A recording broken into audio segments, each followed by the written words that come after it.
2 రోజుల పర్యటన కోసం శ్రీలంక వెళ్లిన చంద్రబాబు పేదరిక నిర్మూలనపై జరిగే సదస్సులో ఇవాళ పాల్గొని ప్రసంగించనున్నారు. ఈ సందర్భంగా పలువురు ప్రముఖులను కలవనున్నారు చంద్రబాబు.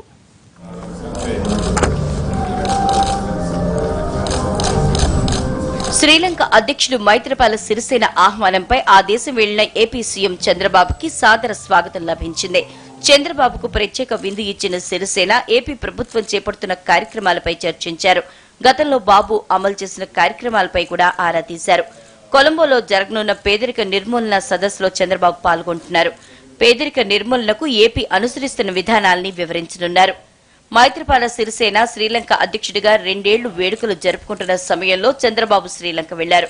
శ్రీలంక నుంచి తిరిగి వచ్చిన తర్వాత ఈ నెల 16 నుంచి 21 వరకు స్విట్జర్లాండ్ లో పర్యటించనున్నారు బాబు.